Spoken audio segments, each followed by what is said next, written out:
भैया मैं तो कहता हूँ ना कि पॉपकॉर्न उठा लो, क्योंकि आपको बहुत ज्यादा मजा आने वाला है। सीरीज पहले में थोड़ा बहुत कॉम्प्लिकेटेड हो सकती है, क्योंकि इसमें एक बंदर इंसान बन जाता है और फिर इंसान से गॉड, समझ रहे हो ना, एक बंदर इंसान से और फिर इंसान से गॉड। तो कितना ज्यादा इंटरेस्टिंग है। आजकल के डंजन कभी क्या भाई, उसको दफा करो और इस सीरीज का मजा लो। तो हाँ, अब और आप लोगों का टाइम वेस्ट नहीं करना चाहता, अब अपनी वीडियो की ओर बढ़ते हैं, वो भी बिना किसी देरी के। तो स्टोरी की बिगिनिंग सबसे पहले अर्थ से शुरू होती है, जो कि तकरीबन 30 मिलियन साल पहले की अर्थ, जहाँ पर इंसानों की जगह बंदर हमें देखने को मिलते हैं। क्योंकि आप लोगों ने ये सुना ही होगा कि बंदर ही इवॉल्व करते करते आगे इंसान में बदल गए। लेकिन ये हर एक जगह पर माना नहीं जाता, हर एक बंदे ने अपनी अपनी फिलोसफी दी है। तो इस मानवा को इस वजह से हेट मत देना और आगे देखो कितना मजा आता है। तो स्टोरी लाइन उस समय से शुरू होती है जहाँ पर इंसानों का नामो निशान तक नहीं था। अभी तक बंदर सिर्फ बंदर ही रहे हैं, उन्होंने अब तक इवॉल्व नहीं किया है। मगर उस समय ये पहली लाइफ फोर्स थी जो कि इंसानों से पहले रहा करते थे। बाद में मैमथ और डायनासोर्स भी आना शुरू हुए और ये वही टाइम था जब वो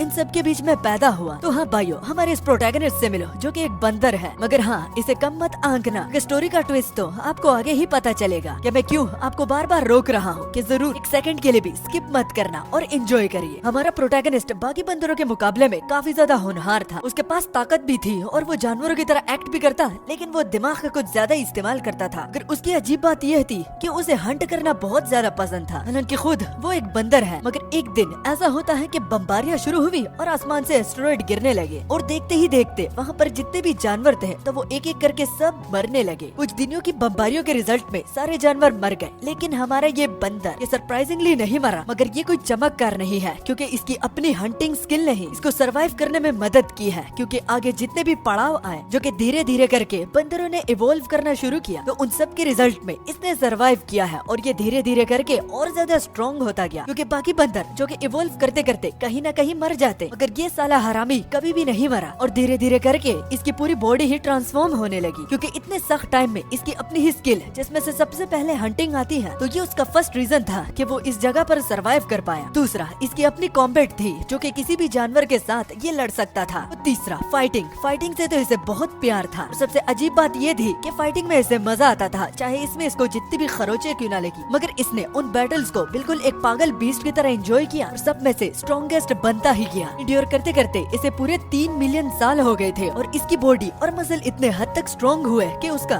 बाद में बाल भी बागा नहीं कर पा रहा था। यहाँ पर बाकी लोगों ने काफी वेपन्स का इस्तेमाल किया, वो भी इवॉल्व करते करते, लेकिन इसने जस्ट अपने प्योर मसल और स्ट्रेंथ से उन सबको पछाड़ दिया और पछाड़ते पछाड़ते आखिरकार ये एक गॉड बन गया। हाँ, ये स्टोरी थोड़ी बहुत वुकोंग की तरह है, द ब्लैक मिथ वुकोंग, जिसका गेम आजकल लोग खेल रहे हैं और हमारा अपना दोस्त एनिमे एम्परर उसे आजकल अपने कंप्यूटर पर खेल रहा है। तो जाकर उसे भी जरूर देखना। तो गॉड की रैंकिंग में और डिवाइन रेलम में ये सबसे टॉप पर था और यही अर्थ का लॉर्ड है, जिसका नाम भी हमें पता चलता है कि अर्थ गॉड मू, जिसको पूरी अर्थ की अथॉरिटी दी गई है। रिस्पॉन्सिबिलिटीज कि उसको ठीक करना और चलाना इसके हाथों में है। मगर बैठे बैठे अब मू को बहुत ज्यादा बोरियत हो रही थी और वो बोला, अरे यार पता नहीं कितना टाइम हो गया है, मैं तो बहुत ज्यादा बोर हो गया हूँ। कहकर वो पैर को सिर्फ हल्के से नीचे जमीन पर मारता है, तो उस छोटे से फुटस्टेप से द गॉड की सेंचुरी जो होती है, मतलब के डिवाइन रेलम, तो उसका पूरा का पूरा प्लेनेट ही एकदम से हिलने लगा। मगर गॉड्स की सेंचुरी में सिर्फ मुंह अकेला नहीं है, बल्कि बाकी डिवाइन क्रीचर्स भी हैं, जिनमें डीमन लॉर्ड्स भी आते हैं, एंजल्स भी आते हैं और आखिर में अपना यार, जिसको हर एक मांगा में इंट्रोड्यूस किया है, तो वो लूसीफर, वो भी यहाँ पर मौजूद है। लूसीफर गॉड की सेंचुरी में सेकंड रैंक पर आता है और इसको प्लेनेट इमूर की रिस्पॉन्सिबिलिटी दी गई है और यहाँ पर इसे लोग इमूर गॉड लूसीफर से जानते हैं, जो कि सेकंड रैंक पर आता है। तो लूसीफर मुंह की इस हरकत से बहुत ज्यादा गुस्सा हुआ और वो कहने लगा, पता नहीं इस बेवकूफ बंदर से कब हमारा पीछा छूटेगा, ये तो इसका रोज का हो गया है। इसे पता भी नहीं कि इसकी इतनी छोटी हरकत से बाकी लोगों को कितनी तकलीफ हो सकती है। तो जब सीन दोबारा हमारे अर्थ लॉर्ड मुंह पर आया, तो उसको बोरियत इस बात की हो रही थी कि उसको काफी टाइम से फाइट करने को नहीं मिल रहा और वो कहने लगा, मुझे बैठे बैठे ऐसा क्यों लग रहा है कि यहाँ पर मेरे फाइट करने का अब कोई नहीं। मैं उन सब लोगों से लड़ चुका हूँ जो कि अपने टाइम के कहीं गॉड्स हुआ करते थे, मगर अब क्या, अब मैं क्या करूँ, क्योंकि समझ ही नहीं आ रहा। अगर कोई ओपोनेंट ही नहीं है तो मैं यहाँ पर बैठे बैठे करूँ क्या, क्योंकि कोई मैच करने के लिए बचा ही नहीं है जो कि मेरे साथ फन वे में फाइट करे। और बात करते करते हमें ये भी पता चलता है कि अर्थलॉर्ड मू को पूरे 1000 साल हो गए हैं कि किसी और के साथ उसे फाइट करने को नहीं मिला और लास्ट टाइम 1000 पहले ही था कि उसने एक फाइट लड़ी थी और अब उसे बहुत ज्यादा प्रॉब्लम हो रही थी, वो भी इस बात को लेकर कि उसे पहले में लगता था कि स्ट्रॉन्ग बनने के बाद उसे काफी स्ट्रॉन्ग स्ट्रॉन्ग अपोनेंट मिलेंगी जिनके साथ फाइट करके उसे बड़ा मजा आने वाला है, वो भी पूरी उम्र तक। मगर अब वो इतना ज्यादा स्ट्रॉन्ग बन गया है कि कोई भी उसके बराबर नहीं, और यही चीज उसे बहुत ज्यादा बोर कर रही है। बोर क्या, ये तो इसकी एक प्रॉब्लम बन चुकी है, क्योंकि ये तो उसने कभी सोचा ही नहीं था कि इतना स्ट्रॉन्ग बनने के बाद उसके साथ कोई फाइट ही नहीं करेगा और ना ही कोई बचेगा। तो तब इसके सोल्यूशन में बंदा क्या ही कर सकता है, जैसे कि वन पंच मैन, उसे ही देख लो। एनिमे का जॉनी सिंस पता नहीं कितना स्ट्रॉन्ग है, मगर खैर उसके साथ ऐसी पावर नहीं जो कि अर्थलॉर्ड मू के साथ है, क्योंकि बैठे बैठे उसके दिमाग में एक आइडिया आया जो कि खुद को स्ट्रॉन्ग से वीक तक ले जाने का प्लान था। हाँ, आप लोगों ने बिल्कुल क्लियरली सुना। बाकी मांगास में हमारा कैरेक्टर जो होता है वो वीक से स्ट्रॉन्ग होना चाहता है, लेकिन ये यहाँ पर वीक से स्ट्रॉन्ग होकर अब स्ट्रॉन्ग से वीक पर जाना चाहता है, वो भी जस्ट इस रीजन के लिए कि इसे दोबारा फाइट करने को मिले, क्योंकि 1000 साल हो गए हैं यार। वो इस प्लान की योजना करने के बाद अपने मन ही मन बोला, बाप रे, मैं तो बड़ा जीनियस हूँ यार, अब मुझे वीक बॉडी तो अर्थ पर ही मिल सकती है और सबसे वीक तो ह्यूमन ही होते हैं, तो अगर मैं ह्यूमन की बॉडी में चला जाऊँ तो मेरा तो पूरा का पूरा मसला ही हल हो जाएगा और मुझे दबा दबा कर फाइट करने को मिलेगा। फाइट क्या, मेरे तो फाइट करना रुकेगा ही नहीं, मैं हर रोज लड़ सकता हूँ। ये तो बहुत मस्त प्लान है। तो प्लान की योजना करने के बाद अब वो एक कैरेक्टर का नाम लेता है जो कि योंग योंग होता है। वो बड़े ही जोर से चिल्लाया, अबे ओ योंग योंग, कहाँ है भाई? तो उसकी आवाज को सुनने के 1 सेकंड बाद ही हम एक बहुत बड़ा ड्रैगन देखते हैं। तो इससे ये क्लियर हो जाता है कि योंग योंग दरअसल एक ड्रैगन है, जिसको डिवाइन क्रीचर भी कहा जाता है और सबसे स्ट्रॉन्गेस्ट मॉन्स्टर भी। योंग योंग लैंड करने के बाद बड़ा ही बैडएस लग रहा था और वो ठीक मू के सामने ही लैंड करता है। वैसे मेन प्रोटैगनिस्ट का नाम मू है, तो मू का नाम बार बार सुनकर कंफ्यूज मत हो जाना, ओके? अच्छा, तो अब जैसे कि आपको पता है कि गॉड सेंचुरी में हर एक बंदे को अपना अपना रोल दिया गया है, तो योंग योंग को भी एक रोल दिया गया है और इसको यहाँ पर लोग हेड सेक्रेटरी के नाम से जानते हैं और इसका निकनेम द सुप्रीम गॉड है। मतलब कि गॉड सेंचुरी का ये एक हेड है, हेड सेक्रेटरी, जिसकी सब लोग सुनते हैं। मगर किसी रीजन से योंग योंग बहुत ज्यादा गुस्से में था और उसके शोले उसकी आंखों से भड़कते हुए हम देख सकते हैं, मगर मुंह के सामने आते ही उसकी पूरी हवा ही निकल जाती है और वो मुंह से बोलने लगता है, क्या मैंने सही सुना? तुमने मुझे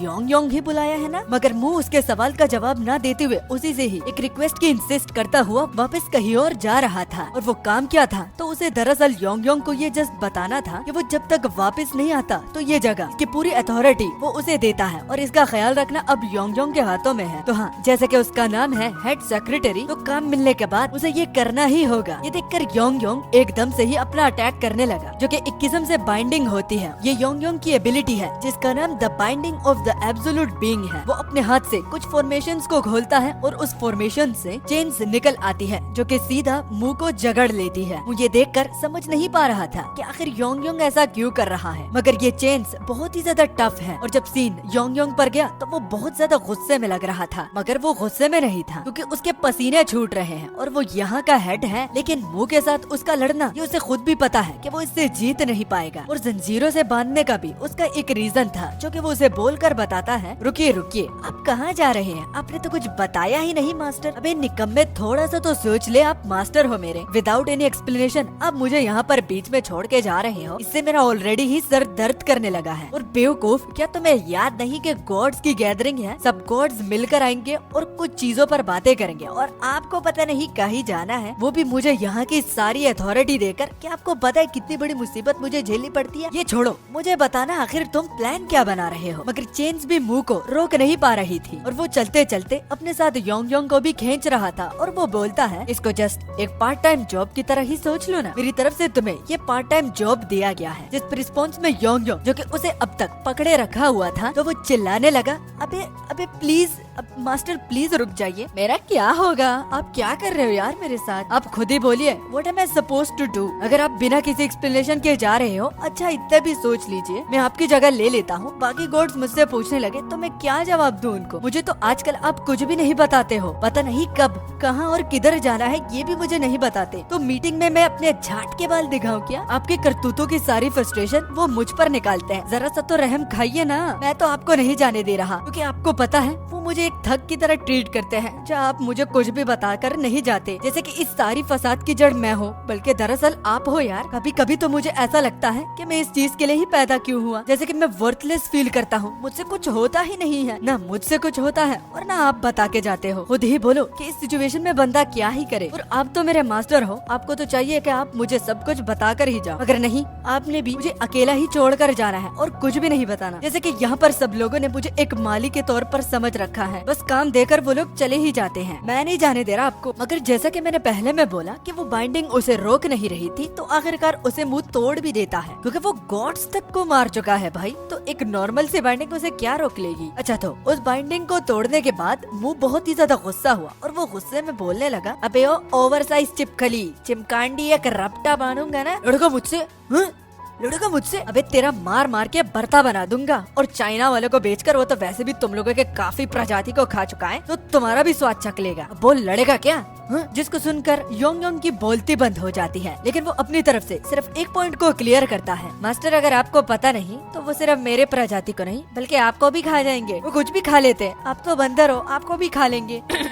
अच्छा, तो ख्याल रखिए मास्टर। योंग योंग को पता था कि वो इससे कभी भी बात नहीं उगल पाएगा, इसलिए उसने जस्ट अपना पॉइंट क्लियर करते हुए कि चाइना वाला किसी चीज को भी खा लेंगे, तो बस इसी बात को कहकर उसने बात को क्लोज कर दिया। उसे मालूम है अगर मुझे कुछ उगलवाना है तो मुंह के साथ फाइट लड़नी पड़ेगी। और जब सीन मुंह पर गया तो वो कहने लगा, अच्छा तो अब मैं जाता हूँ, वैसे भी तुम्हें लड़ना नहीं है, दोनों एक दूसरे की बात को कभी भी नहीं सुनेंगे, इससे अच्छा बिना किसी बकवास के मैं यहाँ से चला जाऊँ। और जो ही वो ये कहता है और जैसे ही अर्थ को टच करने वाला होता है, जो कि एक टाइप से रास्ता हो सकता है इसका यहाँ से वहाँ जाने का, तो वो अपने मन ही मन बोला, रुको, मैंने तो ये सोचा ही नहीं कि मैं किसकी बॉडी पर कब्जा करूंगा।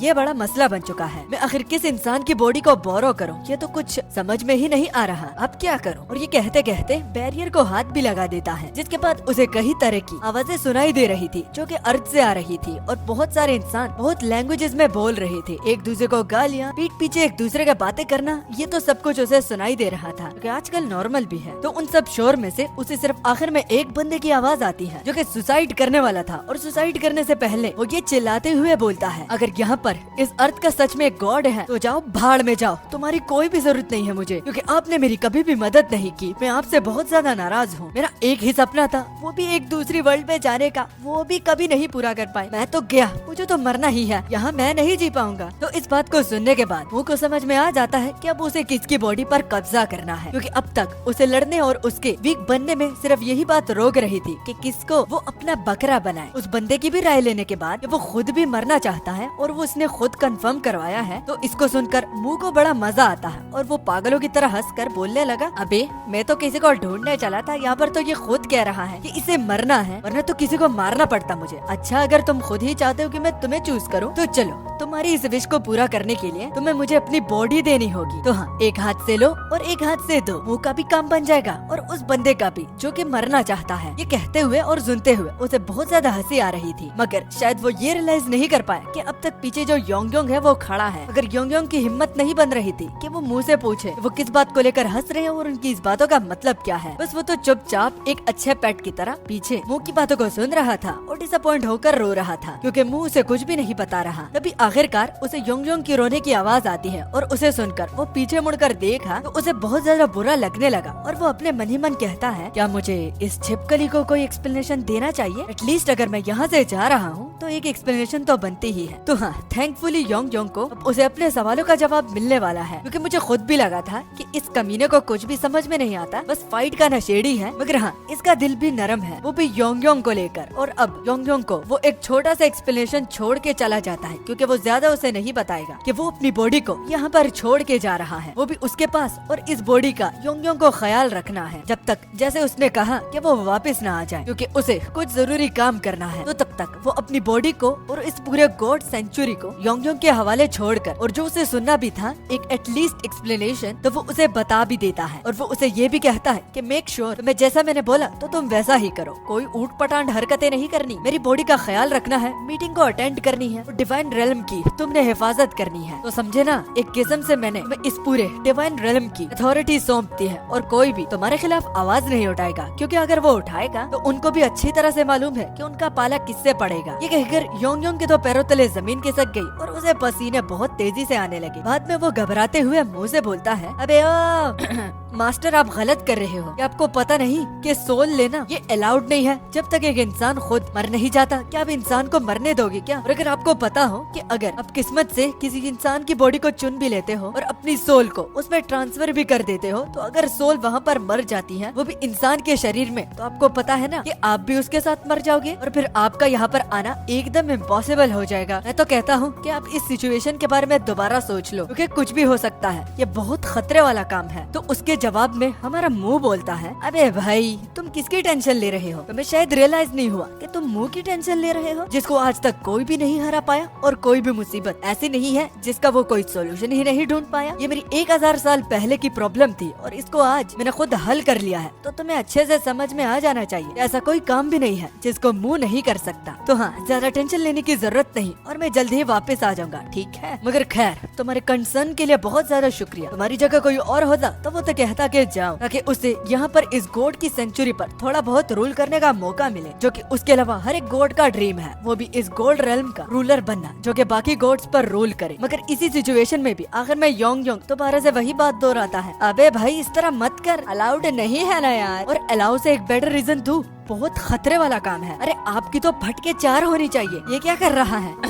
क्या कर रहे हो ये आप? तो हाँ, एकदम से सीन शिफ्ट हो गया और हम देखते हैं एक मॉन्स्टर को जिसके माथे से सीन निकला हुआ था। ये शायद डीमन लॉर्ड है। वो जल के राख बन रहा था और उसकी चीखें निकल रही थी और उसकी ये हालत करने वाला एक लड़का होता है जिसने अपने हाथ में एक फायर सोर्ड को पकड़ा हुआ था और वो बोला, तो आखिरकार अमीने मैंने तुम्हें हरा ही दिया, मैंने कर दिखाया, द डीमन लॉर्ड को मैंने हरा दिया। और इसी के साथ ये एक गेम होता है जिसकी एंडिंग ये थी और इसको हमारी इस दुनिया का वही बंदा जिसकी बॉडी पर मुंह कब्जा करने वाला है और ये सुसाइड करेगा, वो मरने से पहले अपनी फेवरेट गेम का दी एंड कर देता है। और गेम को खत्म करने के बाद उसके मन में सिर्फ एक ही इच्छा थी कि न जाने उसे कब मौका मिलेगा दूसरी वर्ल्ड में इसी कैरेक्टर की तरह एक हीरो बनने का, क्योंकि इस अर्थ से तो वो बहुत ज्यादा तंग आ चुका है। क्या फैंटेसी वर्ल्ड सच में एग्जिस्ट करती है? क्या गॉड सच में है? क्या गॉड उसकी बात को सुनेंगे अगर वो ये रिक्वेस्ट करेगा कि उसे यहाँ पर नहीं जीना बल्कि एक दूसरे वर्ल्ड में एक हीरो की तरह जीना है? और अगर किस्मत से गॉड उसकी बात को सुन भी लेते हैं और वो दूसरे वर्ल्ड में चला भी जाता है, तो क्या इसी तरह ही उसका एक हैरम बन सकता है? दूसरे वर्ल्ड का हीरो होगा, उसके हैरम होगा, लोग उसे लकी बास्टर्ड बुलाएंगे। तो वो इन सब चीजों को फील करना चाहता है, वो भी अर्थ पर अपनी फेवरेट गेम को देखते देखते। हाँ, इस बंदे की विश का तो पता चल चुका है। अब इसके बारे में जानते हैं कि ये कौन है। तो ये 17 साला लीहो है, जो कि अर्थ का एक साधारण सा इंसान है और वो अपनी फेवरेट गेम को खेलकर लास्ट में ये बोलता है, वो भी सुसाइड करने से पहले, इसमें बहुत ज्यादा मजा आया। और वो ये कहकर अपने फोन को ऊपर से नीचे फेंक देता है, जहाँ से वो अब छलांग लगाने वाला है। हाइट इतनी थी कि उसका फोन भी टूट जाता है और सुसाइड करने का टाइम रात का टाइम था, स्कूल में कोई भी नहीं और न जाने इसके कोई माँ बाप भी है या नहीं। मगर खैर, हमें ज्यादा टेंशन लेने की जरूरत नहीं, क्योंकि इसको खुद भी रिग्रेट नहीं हो रहा कि ये यहाँ पर इतनी रात को सुसाइड कर रहा है और वो ये मन से भी कर रहा है, मतलब कि वो मरना भी चाहता है। ये उसका अब लास्ट ऑप्शन बन गया है, क्योंकि ये दुनिया पित्तल दी, अस्सी तुस्सी, ऑलमाइटी पुस्सी, ये कहकर वो छलांग मार देता है, वो भी इस दुनिया और इस दुनिया के लोगों को अलविदा कहकर। और यही वो टाइम था जब लीहो जंप करते वक्त उन सब बातों को दोहरा रहा था, अगर सच में इस दुनिया का कोई गॉड है तो जा भाड़ में जा, कुछ घोई खा ले, जो तुम्हारे होने और ना होने से कुछ भी फर्क नहीं पड़ता। तुम्हारी इस बेकार दुनिया में मैं नहीं रहना चाहता। माँ की आंख, अगर मेरी बातों से तुम अपसेट भी हो गए तो मैं तुमसे ज्यादा नाराज हूँ, क्योंकि तुमने मेरी इच्छा को पूरा नहीं किया है, वो भी दूसरे वर्ल्ड में जाने का। अगर मुझे खुश करवाना है और मुझसे माफी उगलवाना है तो तुम्हें मुझे दूसरी वर्ल्ड में भेजना होगा, जहाँ पर मैं अपना हैरम बना सकूं और लूजर लाइफ को छोड़कर मैं एक हीरो बन जाऊं। और यही लीहो के लास्ट वर्ड्स थे। और ये कहते हुए वो नीचे जमीन के साथ टकरा गया और खून हमें देखने को मिलता है। बाद में लीहो जिसका सर फट गया है और वो मर चुका है, मगर ये क्या, उसका हाथ अभी तक हिल रहा था और एकदम से वो एक लंबी सी सांस लेता है, जैसे कि वो दोबारा जिंदा हो गया हो। लेकिन इस बार ये लीहो नहीं बल्कि मुंह था। मरने के बाद ही वो एकदम से इसकी बॉडी में ट्रांसफर हो गया, जैसे कि कॉन्ट्रैक्ट में लिखा गया था। और वो मुंह दर्द के मारे बोला, बाप रे ये क्या हो रहा है, मेरे शरीर में ऐसा मुझे लग रहा है कि सब कुछ टूट गया है यार। माँ की आंख, अब मैं क्या करूँ? यहाँ पर मुंह की ये हालत थी तो वहाँ पर जब मतलब के गोड सेंचुरी पर गया तो यहाँ पर लीहो आ गया था, जिसके चेहरे पर घबराहट और पसीने दोनों देखते हैं, जैसे किसी चीज को देखकर वो बहुत ज्यादा शॉक और डर रहा है। और वो चीज और कोई नहीं बल्कि योंग योंग था, जो कि सीरियस मोड में खड़ा होकर लीहो को ही घूरते जा रहा था। और लीहो जो कि उसके सामने एक चूहे के बराबर था, तो वो योंग योंग से बोलता है, भाई साहब आप कौन हो? तो योंग योंग भी नर्वस था और वो भी लीहो से नर्वसली बोला, अबे चिलगोजे ये तो मुझे पूछना चाहिए, तू कौन है बे? तू यहाँ पर कैसे आया? तुम्हें कोई स्पेशल इनविटेशन दिया गया है क्या? चिलकुट यहाँ से बाहर निकल। मास्टर ये आप क्या कर रहे हो? तो हम लोगों को समय में थोड़ा सा पीछे लेकर जाया जाता है, जहाँ पर मुंह अर्थ के और पर हाथ रखा हुआ था, वो भी यहाँ पर आने के लिए, और उसके जाने पर योंग योंग उसे रोक रहा था क्योंकि ये काम बहुत रिस्की हो सकता है। तो उसके काउंटर में मुंह ये कहता है, अगर तुम फिक्र कर रहे हो तो जरा देखो कि तुम किसकी फिक्र कर रहे हो। या तुम्हें पता नहीं कि मैं जो करता हूँ उसको कोई भी नहीं कर सकता, और खतरा मुझे तो गॉड्स तक नहीं हरा पाए। तो इस छोटी सी चीज को लेकर तुम इतना ज्यादा सीरियस क्यों हो रहे हो? बस वो ये कहकर योंग योंग को चुप करवाता है, क्योंकि योंग योंग को जो भी जवाब चाहिए था तो वो मुंह दे चुका है। अब ज्यादा यहाँ पर खड़े खड़े वो अपना वक्त बर्बाद नहीं करना चाहता, और अब चलने का वक्त हो चुका है। तो जो ही सीन अर्थ पर गया तो हम देखते हैं कि लीहो तो हवा में ही मर गया था, वो भी डर के मारे, और जमीन पर हिट करने से पहले मुंह उसके और उसके बीच में जो कॉन्ट्रैक्ट हुआ है तो उसके हिसाब से उसकी बॉडी में चला जाता है, और जो ही जमीन पर वो एक जोरदार फटका खाता है तो उसको बहुत ज्यादा दर्द होता है, जिसकी वजह से उसके फेशियल एक्सप्रेशंस कुछ यूं हो जाते हैं। और अब यहाँ से वो सारी बातें क्लियर हो जाती है। दरअसल लीहो तो पहले ही निकल चुका था, क्योंकि डर के मारे वो पहले से ही हवा में ही मर गया था। और अब योंग योंग की बात मैं तुम लोगों को दोबारा दोहराता हूँ, जैसे कि योंग योंग ने मुंह को बताया था कि अगर आपकी सोल उस बॉडी में रहेगी और किसी रीजन की वजह से वो बॉडी बहुत ज्यादा डैमेज हो जाती है, जिससे इंसान मर भी सकता है, तो अगर आपकी सोल उसी बॉडी में ही रहेगी जिसको अब जिंदा रख पाना बहुत ज्यादा मुश्किल होता है, तो याद रखना कि बॉडी के साथ साथ आप भी मारे जाएंगे। इतनी ऊंचाई से गिरने के बाद कोई भी मर सकता है। तो अब मुंह बड़ी मुसीबत में फंस गया है, क्योंकि लीहो ने बड़ी ही ऊंचाई से छलांग लगाई है, और अगर मुंह अब इसका कुछ नहीं करता तो वो मारा जाएगा। लेकिन मुंह इसका कर ही क्या सकता है, क्योंकि अब वो गॉड नहीं बल्कि एक इंसान है। तो अब क्या वो मरेगा? तो आपको बताता चलूं कि हालांकि मुंह के साथ अपनी गॉड्स वाली पावर तो नहीं, लेकिन जितने मिलियन सालों तक उसने सरवाइव किया है तो उसे ह्यूमन बॉडी के बारे में बहुत कुछ पता है, जिसको मेन पॉइंट रखते हुए वो अपनी एक टेक्निक जिसको वो इनवोल्टरी मसल कहता है उसी का ही यूज करने लगता है। अच्छा, तो ये याद रखना कि ये कोई सुपर पावर नहीं है, ये टेक्निक अगर पॉसिबल है तो ये मुंह के एक्सपीरियंस की वजह से है। अच्छा, तो बार बार इसको मुंह बुलाते हुए मुझे खुद भी अब अच्छा नहीं लग रहा, मैं कंफ्यूज हो रहा हूँ। तो इसको वुकोंग ही बुलाते हैं। वुकोंग के साथ इतने सालों का एक्सपीरियंस होने के बावजूद वो अपनी बॉडी के हर एक मसल को कंट्रोल कर सकता है, वो भी मैनुअली, जिसमें से अगर देखा जाए तो हार्ट एक ऐसी चीज है जिसको तुम खुद कंट्रोल नहीं रख सकते, क्योंकि हार्ट तुमको ही कंट्रोल में रखता है, और अगर इसकी टिक टिक बंद हो जाती है तो आपका भी दी एंड हो जाएगा। मगर वुकोंग का बचना पॉसिबल था, क्योंकि वो इतने सालों तक ह्यूमन बॉडी के नेचर को इतने अच्छे से समझ सकता है कि वो ह्यूमन बॉडी के इस पार्ट को भी मैनुअली कंट्रोल कर सकता है, जो कि किसी का कंट्रोल करना बहुत मुश्किल है। अगर ऐसा होता तो कोई भी नहीं मरता और वो पूरी जिंदगी अमर ही रहता।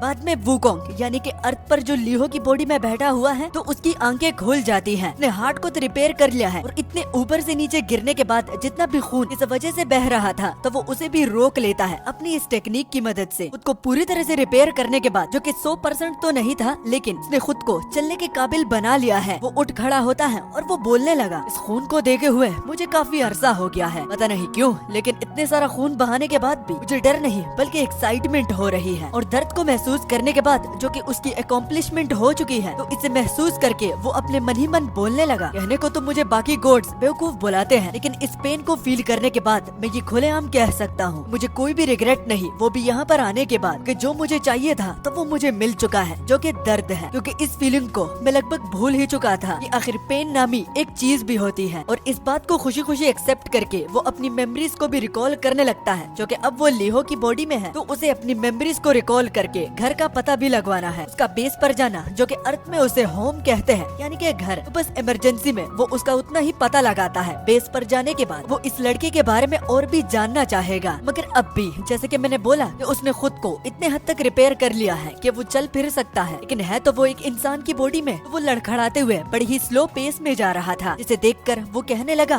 कि अगर इसी तरह ही मैं चलता रहा तो मुझे बेस पर पहुंचने में बहुत वक्त लग सकता है, इसलिए मुझे वही पैतरा आजमाना ही पड़ेगा। और पता नहीं अजीब तरीके से वो बाद में एक हैंड स्टैंड करता है, जो कि मुझे खुद भी समझ में नहीं आता, लेकिन शायद से ये वुकोंग की कोई एबिलिटी हो, क्योंकि जब वुकोंग ने ये इस्तेमाल किया तो अगले ही पल हम लीहो के घर पर जाते हैं, जो कि घर से ज्यादा एक बेसमेंट होता है, क्योंकि वो जमीन के नीचे सिर्फ एक कमरे में रहता है। और वुकोंग को यहाँ पर आए हुए अब 1 घंटे से ज्यादा हो गया है, और इस 1 घंटे में उसने लीहो की पूरी मेमोरीज को जान लिया है और अब उसे सब कुछ पता चल चुका है इस बंदे की बॉडी के बारे में भी और इसके लाइफ के बारे में भी कि इस बंदे के साथ आखिर ऐसा क्या हुआ। वो यहाँ पर इस अर्थ पर रहना ही नहीं चाहता था। लीहो की मेमोरी में जांच पड़ताल करने के बाद उसे पता चला कि फैमिली के नाम पर सिर्फ एक बंदा रहता है जो कि एक मेल है, लेकिन वो इससे बहुत ज्यादा दूर रहता है। तो टेक्निकली लीहो को उसने अकेला ही छोड़ दिया है और लीहो खुद अकेले स्कूल के साथ साथ अपने लिए खाना पीना, कपड़े धोना, वो सब कुछ वो अकेला ही कर रहा था। अगर इसे आसान अल्फाजों में दो शब्द में डिवाइड किया जाए तो ये बहुत ज्यादा गरीब, इसकी जिंदगी जलालत से भरी हुई है। और वुकोंग को इसके स्कूल के बारे में भी पता चलता है जिसको वो कुछ अटेंडिंग प्लेस कहता है, क्योंकि वो अर्थ के रूल्स और रेगुलेशन से बाखबर है। क्योंकि ये तो है एक बेवकूफ जिसको फाइट करने के अलावा और कुछ पता ही नहीं, वो अपने लोगों के बारे में कैसे ही जानेगा जिसकी उसको रिस्पॉन्सिबिलिटी दी गई है। मगर एडिशनली उसकी इतनी सारी मेमोरीज में उसे एक बंदे के बारे में और पता चलता है के साथ इसके स्कूल में है। वो बंदा एक बुली होता है जिसका नाम हमें अभी पता नहीं, लेकिन वो लीहो को बहुत ज्यादा मारता आ रहा है। बिना किसी वजह से वो लीहो को टारगेट करता है और उसे बहुत ज्यादा बुली करता है। और जब भी उसे लीहो नजर आया तो वो उसे एक पंचिंग बैग और स्ट्रेस रिलीफ की तरह इस्तेमाल करता है। स्ट्रेस रिलीवर यानी कि अगर तुम्हारा मूड खराब हो तो तुम एक पंचिंग बैग को 2-3-4 मुक्के देकर अपना स्ट्रेस कम कर सकते हो। लेकिन यहाँ पर ये बुली उसने लीहो को ही अपना पंचिंग बैग समझ रखा था और बस बिला वजह लीहो पर वो अपना गुस्सा ही निकालता था। इस सिचुएशन को देखकर वुकोंग कहने लगा, ये मेरे लिए एकदम परफेक्ट है क्योंकि मुझे पता है कि फाइट मुझे कितनी पसंद है, तो ये सिचुएशन मेरे लिए एकदम परफेक्ट है। हाँ, मुझे लीहो के लिए बुरा लग रहा है क्योंकि मेरे लिए तो एक अलग बात, लेकिन वो एक अलग है। हर एक का अपना अपना पर्सपेक्टिव होता है इस सिचुएशन को देखकर। इसलिए इस जलालत की जिंदगी से तो लीहो को मरना ही ज्यादा बेटर ऑप्शन देखा और मुझे जिसको कोई छेड़ता नहीं था तो मुझे यही जिंदगी ही चाहिए, क्योंकि मुझे किसी का पीछा करने की कोई भी जरूरत नहीं। मैं किसी के साथ भी पंगा ले सकता हूँ, मतलब कि बिन बुलाए मेहमान जिसके साथ मैं लड़ना चाहता हूँ वो खुद चलकर मेरे पास ही आएंगे। और ये कहता हुआ वो सामने एक मुक्का भी लगाता है जिससे उसके हाथ में बहुत ज्यादा पेन हुआ और वो फील कर सकता है कि उसके पूरे मसल्स वो दर्द के मारे चिल्ला रहे हैं। मगर इस सिचुएशन के होने के बावजूद भी वो हॉस्पिटल नहीं जाना चाहता और उसे याद आ जाता है कि हो सकता है कि उसने जो हैंड स्टैंड किया था उसकी वजह से ही इसका हाथ इतना ज्यादा पेन कर रहा है, क्योंकि इस बॉडी को देखकर ही कोई भी बता सकता है कि ये बहुत ज्यादा वीक है और ये टफ टाइम में नहीं गुजरी। इसलिए हैंड स्टैंड जैसे कैलिस्थेनिक करने के बाद इस बॉडी को बहुत ज्यादा दर्द हो रहा है, इतना दर्द कि अगर लीहो होता तो इस दर्द के मारे ही मर जाता। लेकिन यहाँ पर बात वुकोंग की हो रही है जो कि एक फाइटिंग फ्रीक है। इस मसल के पेन को लेकर उसके चेहरे पर एक अजीब सी मुस्कान होती है और उसको बहुत ज्यादा मजा भी आ रहा होता है, क्योंकि यही पेन उसे 1000 सालों के बाद फील हो रहा है। और पागलों के जैसे मुस्कुराते हुए उसके मुंह से सलाइवा भी टपक रहा था, जैसे कि नशेड़ी को जब नशा करने को मिलता है तो वैसे ही एक्सप्रेशन गांजा फूकने वाले को जब गांजा दिया जाता है ऑटोमेटिकली वो मुस्कुराने लगते हैं। तो यहाँ पर वुकोंग का भी सेम हाल था, उसको पेन चाहिए था ना कि कोई नशा। तो पेन को फील करने के बाद उसके फेशियल एक्सप्रेशन कुछ यूँ होते हैं जो कि देखने में तो बिल्कुल भी नॉर्मल नजर नहीं आते। और लीहो की बॉडी में इस तरह के एक्सप्रेशन देकर तो भाई साहब ये कोई हाइब्रिड से कम नहीं। और इसी के साथ देखते देखते सुबह भी हो जाती है जो कि एक सुहाना सा दिन था। लेकिन उसमें ट्विस्ट ये था कि स्कूल की छत से जब लीहो ने छलांग लगाई थी तो उसके माथे से बहुत ज्यादा खून बह रहा था और फ्लोर पर भी बहुत सारा खून बह गया था। और तो पूरी रात गुजरने से वो खून एकदम जमीन के साथ चिपक गया है। तो सुबह आते ही वहाँ पर हम बहुत सारे पुलिस को देखते हैं जिन्होंने वहाँ पर नो एंट्री साइन लगाए हुए थे और किसी को भी अंदर जाने को नहीं दे रहे थे। जिन लोगों के पास फोन था तो वो रिकॉर्ड करते ही जा रहे थे। कुछ लोग डर रहे थे तो कुछ लोग क्यूरियस थे और कुछ लोग जांच पड़ताल करने के लिए आए थे। और हम जमीन पर पड़े हुए ग्लासेस को भी देखते हैं जो कि और किसी के नहीं बल्कि लीहो के हैं। और अब शैतान का जैसे ही नाम लिया तो शैतान हाजिर, क्योंकि सुबह सवेरे लीहो जिसकी बॉडी में अब वुकोंग है तो हम इसे लीहो ही बुलाएंगे, वो गुनगुनाते हुए आ रहा था जैसे कि उसे इस चीज को लेकर कुछ क्यूरियोसिटी ही नहीं। जिसको क्यूरियोसिटी है तो वो उसको जांच पड़ताल करने के लिए ही छोड़ देता है और बिना किसी इंटरेस्ट लेते हुए वो स्कूल में एंटर कर जाता है, वो भी ये ना बताते हुए कि ये खून दरअसल उसका था। बस वो उनको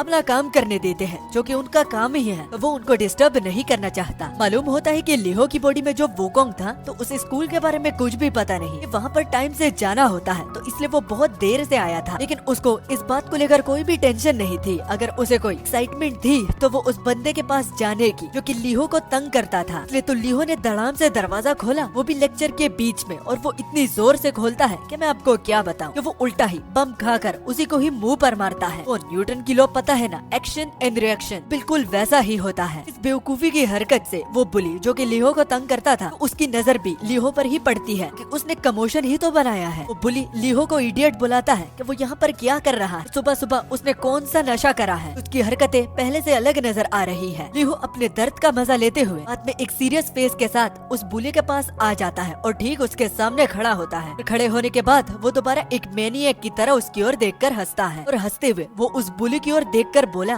तो ये वही है कि लीहो को तंग करता था। अब बोलो तुम वही हो ना क्योंकि मुझे तंग करते थे। तो लीहो की हिम्मत को देखकर वो बुली कहने लगा, वाह रे वाह, लगता है तुम पूरी तरह से पागल हो चुके हो। अब तक मुझे लग रहा था कि तुम वैसे ही पूरी रात सोए नहीं, इसलिए तुम्हारा दिमाग काम नहीं कर रहा, लेकिन तुमने तो ये कंफर्म ही करवा दिया कि तुम पूरी तरह से एक पागल बन गए हो। मगर ये छोड़ो, मैं नोटिस कर रहा हूँ कि तुमने अपनी ग्लासेस को भी नहीं पहना। तुम्हारे चश्मे कहाँ है चश्मेश? क्या तुमने ये रियलाइज ही नहीं किया कि तुम चश्मे को घर ही भूल आ गए? कहकर वो बुली गुस्से से उठा, दे मार वो लीहो के मुंह पर एक जोरदार चाटा मारता है। चाटा मारने के बाद वो बुली लीहो से पूछताछ करने लगा कि क्या उसने अपनी ग्लासेस को बेच दिया है। अगर बेचा है तो वो पैसे उसको चाहिए, और ग्लासेस बेचने के बाद वो उसके लिए और भी इजी टारगेट बन चुका है कि वो प्रॉपर तरीके से देख नहीं सकता, तो मारने में उसको बड़ी आसानी होगी। और वो लीहो को एक बूढ़ी अम्मा के साथ कंपेयर करता है जिसको चश्मे के बगैर कुछ नजर ही नहीं आता और उसकी पूरी जिंदगी दलालत से भरी होती है, वो भी चश्मे के बगैर। वो चाटा इतना जोरदार का था कि उसकी नाक से भी खून निकलने लगा और लीहो बस चुपचाप जिसके नाक से खून बह रहा था वो उसे बड़ी ही डेथ स्टेयर देकर ही घूर रहा था। तो अब ऑथर हमें लीहो यानी कि उसके अंदर वुकोंग के बारे में बताता है कि उसका नेचर कैसा है। जब बात उसकी फेवरेट थिंग जो कि फाइटिंग होती है उस पर आती है, ऑथर हमें बताता है कि वुकोंग जिसको फाइट करना बहुत ज्यादा पसंद है, वो फाइटिंग को लेकर उसका एक बड़ा ही तगड़ा रूल है जिसको आज तक उसने कभी भी नहीं तोड़ा। क्योंकि फाइट तब ही शुरू होती है जब दोनों पार्टी से फाइट करने की एग्रीमेंट और ऑरा फील हो रही हो, तभी वो फाइट लड़ी जाती है बिना मकसद के। अगर सिर्फ एक ही पार्टी फाइट करना चाहती हो और दूसरी नहीं, उसको फाइट नहीं कह सकते बल्कि उसे बुलिंग कहते हैं। आसान अल्फाजों में ताकतवरों का कमजोरों पर अत्याचार। और वुकोंग जिसने आज तक बहुत सारी फाइट लड़ी है, तो फाइट लड़ने से पहले उसका अपना ही एक रूल होता है। बहस को ही लेकर वो किसी के साथ फाइट नहीं करता, बल्कि उसका एक स्पेसिफिक रूल क्योंकि उसने कभी नहीं तोड़ा, हालांकि उसे फाइट करना बहुत ज्यादा पसंद है। तो यही चीज आज तक लोग उसकी एडमायर करते हैं, और लोगों से मेरा मतलब बाकी गॉड्स। क्योंकि वुकोंग तब तक नहीं लड़ता जब तक सामने वाली पार्टी उस पर पहला हिट लैंड ना कर दे। हालांकि वो जितना ही जोरदार क्यों ना हो, जितना भी स्ट्रॉन्ग क्यों ना हो, जितना ही उसको चोट क्यों ना लगे, लेकिन वो कभी भी पहले अटैक नहीं करता, बल्कि वो अपने अपोनेंट को पहले अटैक करने देता है ताकि वो बाद में उसका बैंड बजा सके, वो भी उसको मार मार के कबाब बनाकर। और अब जबकि बुली ने पहला अटैक कर दिया है तो वो रूल अप्लाई कर सकता है, मतलब कि वो सामने से फाइट करने के लिए अब रेडी है। चमाट खाने के बाद वो कहने लगा, बस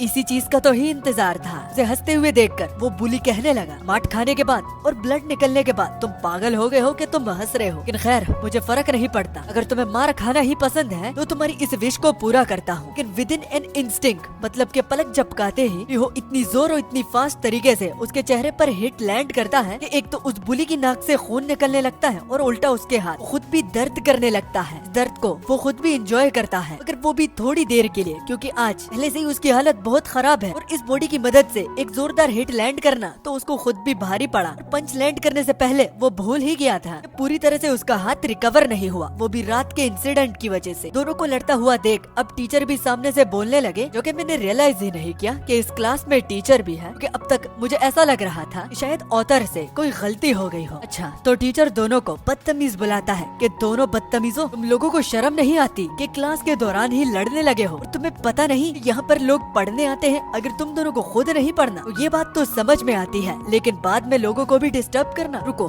तुम दोनों की पेरेंट्स को तो मैं शिकायत लगाता हूँ। टीचर के कहने के बाद बाकी लोगों को भी पता चल जाता है कि कमोशन का मतलब एक फाइट हो रही है, क्योंकि अब तक उनका फोकस सिर्फ लेक्चर पर ही था। बाप रे, बड़े ही पढ़ाकू स्टूडेंट्स हैं। पीछे जितना भी शोर हो रहा हो, लेकिन पीछे मुड़कर नहीं देखना, सामने लेक्चर पर ही फोकस करना है। अच्छा, तो एक जोर का मुक्का खाने के बाद अब बुली को बहुत ज्यादा गुस्सा आने लगा और अब उसके नाक से भी बहुत ज्यादा खून निकल रहा था, और गुस्से में आकर वो लीहो पर भी टूट पड़ता है, वो भी ये कहकर कि कमीने तुम्हारी हिम्मत भी कैसे हुए मुझे मुक्का देने की। वो उसके करीब बहुत ही आ चुका था, अगर उसको डॉज करने के बजाय लीहो उसके सामने खड़े होकर एक अजीब सा हैंड जेस्चर करता है, जिसको करते वक्त वो बोलने लगा, अगर मेरी बॉडी अच्छी कंडीशन में होती तो मैं बहुत कुछ कर सकता था, इसकी खटिया खड़ी करके मैं बाकी लोगों के साथ भी लड़ पाता, लेकिन मुझे लगता है कि मुझे इसे जल्दी से और आराम से निपटाना पड़ेगा। अब अगर सिचुएशन इस हद तक आ गई है कि मुझे उसका भी इस्तेमाल करना पड़ रहा है क्योंकि मुझे नहीं करना बल्कि एक हैंड टू हैंड कॉम्बैट करनी है, वो मैं इस बॉडी के अच्छे कंडीशन में होने के बाद ही करूंगा। अभी के लिए उस टेक्निक का इस्तेमाल करते हैं। जिस टेक्निक को लेकर वुकोंग इतना बड़बड़ कर रहा है तो वो दरअसल माना का इस्तेमाल करना चाहता है, वो भी अर्थ की एक फाइट में। मगर शायद उसे पता नहीं कि अर्थ में माना नहीं होती, इसलिए तो वो माना को जब कलेक्ट करने लगता है तो उसके हाथ में घंटा माना पड़ता है, उसके हाथ में कुछ भी नहीं पड़ता। और खुद इस चीज को देखकर उसे समझ में नहीं आता कि आखिर उसने माना कलेक्ट करना तो चाहिए लेकिन उसके हाथ कुछ लगा क्यों नहीं। तभी उसे याद आ जाता है कि अर्थ पर तो माना ही नहीं है, लेकिन तब तक बहुत देर हो चुकी थी क्योंकि बुली ने उसके चेहरे पर एक जोरदार मुक्का दे दिया होता है। इसको खाकर लीहो की हालत खराब हो जाती है। लेकिन वो बुली एक पंच से सेटिस्फाई नहीं था क्योंकि वो दोबारा से एक पंच उसको देने वाला था और दूसरा देते वक्त वो उसे दोबारा कमीना बुलाता है कि कमीने तुम्हारी आखिर हिम्मत कैसे हुई जो एक पंच देने की। दूसरा पंच आते हुए देख वुकोंग अपने मन ही मन ये बोला, अब मुझे लगता है कि मेरे पास ज्यादा ऑप्शंस नहीं बचे क्योंकि अगर यहाँ पर मैं माना ही इस्तेमाल नहीं कर सकता तो मतलब हैंड टू हैंड कॉम्बैट ही करना होगा, वो भी इस कंडीशन में होकर। मैं लड़ना तो दूर कोई खड़ा भी नहीं हो सकता क्योंकि जिस कंडीशन में अब वुकोंग है यानी कि हमारा लीहो, उसमें ना तो वो अपने हाथों का ना ही पैरों का और ना ही मैजिक का इस्तेमाल कर सकता है। मैजिक उसकी स्पेशलिटी थी लेकिन अर्थ पर वो है नहीं। हाथों और पैरों की भी उसके पास कुछ न कुछ कॉम्बैट स्किल्स हैं, इनसे आज तक वो लड़ता आ रहा है और लड़ते लड़ते वो एक गॉड बन चुका है। अगर अब वो दोनों चीजें भी अगर उसके कोई भी इस्तेमाल में नहीं आ सकती तो सिर्फ एक ही ऑप्शन बचता है जो कि था उसका सिर। तो उसका पंच आते हुए वो उसे मतलब कि बुली के पंच को अपने सर से ब्लॉक करता है। जैसे कि आप लोगों को खुद भी पता है कि स्कल इतना हार्ड होता है तो बुली का पंच लगते ही उसकी उंगलियां क्रैक हो जाती हैं, जो कि फील करके उस बुली की चीखें निकल जाती हैं। और वो बोला, अगर लड़के इस तरह कौन लड़ता है, अपने हाथों का इस्तेमाल करो। सिर का फाइट में कौन इस्तेमाल करता है, वो चाहे जितना भी बहाना मार ले लेकिन उसको तो दर्द ही हो रहा है जिसका वो पता लगने नहीं दे सकता क्योंकि उसकी पूरी रेपुटेशन ही गिर जाएगी। तो अब वुकोंग उसकी ये हालत करने के बाद अपने मन ही मन बोला, हाँ तो हाथ की उंगलियां और उनके अंदर जो हड्डियां हैं तो वो बहुत ज्यादा थिन है। ये नहीं कहता कि वो किसी काम की नहीं कि इनको तुम इवॉल्व भी कर सकते हो, मगर अभी नहीं, इंसानों के लिए ये मुश्किल है। इसलिए तो अगर हाथ और पैर दोनों मेरे यूज में नहीं थे तो स्कल तो था ना, तो इसलिए मैंने अपने हार्ड स्कल का इस्तेमाल करा, वो भी इस सिचुएशन को ओवरकम करने में। क्योंकि अगर मैं ना करता और सीधा हिट खाता तो मैं शायद बेहोश भी हो जाता और अब ज्यादा उसको अपनी सेंसेस में आने के लिए वो टाइम नहीं दे सकता क्योंकि वो अब दर्द में है। उसका पूरा फोकस अपने हाथ के दर्द पर है। अगर वो थोड़ा सा भी उसे टाइम दे और वो थम जाए वो दोबारा से उस पर अटैक कर सकता है। फिर तो गोल्डन अपॉर्चुनिटी को देखकर कि हो उसका हाथ ही पकड़ लेता है, वो भी बड़ी तेजी से। इसको वो जू पकड़ता है तो उसके हाथ के जरिए से वो खुद को खींचता है और खुद को खींचकर वो WWE रेसलिंग की तरह एक स्पेयर उसके पेट में सीधा मारता है या फिर चेस्ट पर। इसको वो सोलर प्लेक्सिस बुलाता है। मैं साइंस का स्टूडेंट नहीं हूँ इसलिए मुझे नहीं पता कि ये चीज किसको कहते हैं, तो अगर मेरे सब्सक्राइबर्स में से कोई साइंस का स्टूडेंट है तो जरूर बताना। वैसे आई गेस छाती की हड्डियों को तो रिब केज बोलते हैं ना। खैर अगर मैं उल्टा सीधा बोलने लगा तो तुम लोग हंसने लगोगे, तो खुद मेरे लिए क्लियर कर देना। Thank you. स्पेयर खाने के बाद उस बुली की हालत पहले से भी बहुत ज्यादा खराब हो जाती है। उसके मुंह से भी सलाइवा निकलने लगता है और उसकी आंखें पीछे रोल बैक करने लगती है। दर्द के मारे वो टीचर के सामने उसे गाली तक दे देता है। अगर जैसे कि बुली एक पंच से सेटिस्फाई नहीं था तो हमारा MC भी सेटिस्फाई नहीं होता क्योंकि स्पेयर देने के बाद अब वो अपने सिर को ऊपर की ओर उठाता है, जिसको वो कहकर हाँ तो एक स्पेयर देने के बाद अब मुझे ऊपर की ओर जाना पड़ेगा। क्योंकि वो जैसे ही करता है तो उसका सिर उसके चिन पर सीधा लगता है, मतलब कि बुली के उसका मुंह भी बंद करवा देता है। और पता है ना, चिन से एक बंदा बेहोश भी हो सकता है जब वहाँ पर एक जोर का ब्लो लग सके। बिल्कुल वैसा ही हुआ। एक चिन का ब्लो खाने के बाद जो कि बहुत दमदार था, वो भी ह्यूमन बॉडी के हार्ड स्कल की मदद से, तो वो खड़े खड़े ही बेहोश हो जाता है और बिल्कुल एक फिल्म के कैरेक्टर की तरह वो बुली घुटने टेक कर वहीं पर ही बेहोश हो जाता है। कुछ सेकंड के लिए अपने घुटनों के बल खड़े होकर वो बाद में गिर गया। इस पूरे नजारे को बाकी के स्टूडेंट्स जो थे वो रोकने के बजाय रिकॉर्ड कर रहे थे, जो कि आजकल के जमाने का इशू भी है। कुछ लोग हैरान तो कुछ लोग एक्साइटेड तो कुछ लोग जस्ट इसे ऑनलाइन पोस्ट करने के लिए ही रिकॉर्ड कर रहे थे। मगर एक चीज क्लियर थी कि इस फाइट के रिजल्ट से वो बहुत ज्यादा शॉक में पड़ गए हैं, क्योंकि ये है एक अनएक्सपेक्टेड शॉकिंग न्यूज। क्योंकि वो सारे के सारे इस बात की खुद गवाही देते हैं और वो विटनेस भी थे कि लीहो बहुत वीक था और ये उसे बहुत तंग करता था। आखिर जो लीहो को तंग करता था और बहुत स्ट्रॉन्ग भी था, तो उसको आखिर लीहो कैसे हरा सकता है, वो भी एक 1v1 फाइट में। वो फाइट बिल्कुल वन साइडेड थी क्योंकि शुरू होने से पहले ही खत्म हो गई। ज्यादा से ज्यादा चोट बुली ने ही खाई है, जो कि लीहो को तंग करता है। मगर जहाँ तक लीहो की बात हो रही है तो वो इस फाइट के रिजल्ट के बाद जो फीलिंग वो फील कर पा रहा था, अगर इसे एक वर्ड में डिस्क्राइब करूँ तो एक्साइटमेंट। इसको फील करने के बाद उसे बहुत ही ज्यादा खुशी हो रही थी। ये एक्साइटमेंट जिसके बारे में वो भूल तक गया था, तो इसको दोबारा फील करने के बाद वो एक ही वर्ड बोलता है, गजब। ये फीलिंग्स को हजारों सालों के बाद फील करने के बाद कितना बढ़िया लग रहा है। मगर सिर्फ ये एक्साइटमेंट ही नहीं बल्कि ब्रूसेस का दर्द, खून की ये मेटालिक टेस्ट, ये सारा का सारा फील करने के बाद मुझे तो वाकई में बहुत मजा आ रहा है। ना जाने कितने साल हो गए थे, कोई भी ताकतवर नहीं था कि वो मुझसे लड़ पाता, और मैं खुद इतना ताकतवर हो गया था कि कोई लड़ने के लिए मेरे सामने आता ही नहीं। इसलिए मैंने बहुत ही अच्छा चॉइस लिया कि मैं यहाँ पर इस ह्यूमन बॉडी में आ गया। बाप रे, इस फील को अगर मैं दोबारा भी फील कर पाऊँ तो मैं शायद एक्साइटमेंट से ही बेहोश हो जाऊँ। क्योंकि देखो मैं सच बात बता रहा हूँ, दुनिया में अगर कोई चीज मुझे खुश रख सकती है तो वो ये फाइटिंग ही है। कि इसके बाद जो एक्साइटमेंट फील होती है ना, तो मानो गजब, बड़ा ही मजा आता है। और ये सारा का सारा कहते हुए वुकोंग यानी कि हमारा लीहो, वो बहुत ही पागल तरीके से हंस भी रहा था। इतना पागल कि वो बिल्कुल एक विलन की तरह लगता है। एक विलन तो है ही आई गेस। एक ऐसी स्टोरी जिसमें एक हमारा एमसी हीरो से ज्यादा विलन हो, तो हाँ बिल्कुल वैसे ही। इतनी खराब हालत में होकर कि उसके बाल बिखरे हुए हैं, आंखें पीछे रोल बैक कर रही है, मुंह में खून है, दांत उसके क्रैक हुए हैं और उसकी उंगलियां वाइब्रेट कर रही हैं, वो भी दर्द के मारे। मगर फिर भी एक चीज वैलिड है, उसको घंटा फर्क नहीं पड़ता, उसे जस्ट मजा ही आ रहा है, वो भी इस एक्साइटमेंट को फील करने के बाद। वरना तो अगर एक नॉर्मल इंसान होता तो इतने दर्द को सहने के बाद वो तो या रो पड़ता या फिर मर ही जाता। और इसी एक्साइटमेंट में वो अपने मन ही मन बोला, दिस इज इट, मुझे यही तो चाहिए था, फाइनली ये सबसे बेस्ट फीलिंग है। तो अब फाइट की पूरी तरह से सेटलमेंट होने के बाद हमारा लीहो उस बुली की ओर जिसको वो नॉकआउट कर दिया है, वो बड़ी ही गुस्से की नजरों से देखता है कि वो उसका कुछ करने वाला हो। मगर ये रीजनल नहीं हो सकता कि फाइट खत्म हो चुकी है और अब लीहो को चाहिए कि वो यहाँ से चला जाए। और उस टीचर का क्या हुआ बे? एक स्टूडेंट बेहोश है और वो यहाँ पर नहीं आ रहा। भाई साहब, स्टोरी बड़ी अच्छी है लेकिन टीचर जो है ना, बहुत ही बड़ा कामचोर है। खैर इसको छोड़ो, अब देखते हैं कि लीहो इसके साथ क्या करने वाला है। लीहो उस बुली के पास आकर बैठ जाता है और वो उसे कहता है, तुम्हारा बहुत बहुत शुक्रिया, लेकिन लीहो तुम इसे थैंक यू क्यों बोल रहे हो? ये सवाल मुझे बहुत ही ज्यादा क्यूरियस कर रहा था कि तभी लीहो अपना मुंह खोलता है और उसके करीब आकर उसे बाइट करता है। What the fuck? हम खून के कुछ चींटों को भी देखते हैं जो कि बाइट करने के बाद हवा में उछल जाती है और उसे बाइट करने के बाद वो थूकता है। भाई क्या काट लिया इसका? तो थूकने के बाद हमें पता चलता है कि वो उसका कान था, मगर वो पूरी तरह से उसका कान नहीं खाया। मगर फिर भी बाकी स्टूडेंट के सामने इस तरह उसे काट कर और उसका कान नीचे फेंक कर स्टूडेंट्स उसे भी रिकॉर्ड करने लगे और रिकॉर्ड करते करते चिल्ला भी रहे थे, जैसे कि अब तक तो उन्हें बड़ा मजा आ रहा था। माँ की आंख, मैं तो कहता हूँ इनको भी पकड़कर इनके भी कान खाना शुरू कर दे। नहीं, ये कुछ ज्यादा हो जाएगा। तो बाकी लोग नीचे जमीन पर उसके कान का एक हिस्सा देखकर कहने लगे, अब ये मत बताना कि ये पागल लड़का इसका कान ही खा चुका है। उसके जवाब में दूसरा बोला, पूरी तरह से नहीं खाया लेकिन फिर भी उसका ही हिस्सा है। बंदा तो सच में पागल है। मे बी इसका रीजन ये हो सकता है कि इस बुली ने हद से ज्यादा ही अपनी लिमिट को क्रॉस कर दिया, जिस वजह से ये बंदा लीहो पूरी तरह से पागल हो गया है। तो अपने मुंह को साफ करता हुआ, जिस पर उस बुली का भी अब खून लग चुका है क्योंकि लीहो ने उसके कान का एक छोटा सा हिस्सा जो खा लिया है और बाद में उसे फेंक भी दिया। ये दरअसल हमें इसके पीछे लॉजिक भी लीहो ही बताता है, यानी कि इसके अंदर का वुकोंग। उससे पहले वो बुली को ये कहकर, मुझे काफी टाइम के बाद बहुत ज्यादा एक्साइटमेंट हो रही है, सच में तुम समझ नहीं पाओगे इंसान, तुमने मेरा बहुत ही अच्छे तरह से मनोरंजन किया है और इस फाइट का मजा तो भर भर के था। अगर मुझे दोबारा लड़ने का मौका मिला तो जरूर मैं तुम्हारे साथ ही लड़ूंगा। तो अब जानते हैं कि वुकोंग का कान का काटना और बुली को इस तरह थैंक यू बोलना, तो इसके पीछे हमें ऑथर बताता है कि ये वुकोंग का एक सिंबलाइज करने का निशान है। मतलब कि जैसे कि फाइट में खरोचे लगती है ना, और कुछ खरोचे इतनी होती है कि बाद में स्कार्स भी बन जाते हैं, तो उन सब के अलावा वुकोंग जिसके साथ भी लड़ता है तो उसके बाद अपना से एक मार्क छोड़ देता है। और वो ये जस्ट एक बंदे के साथ नहीं बल्कि बाकी गॉड्स के साथ भी कर लिया है। अगर यकीन नहीं आता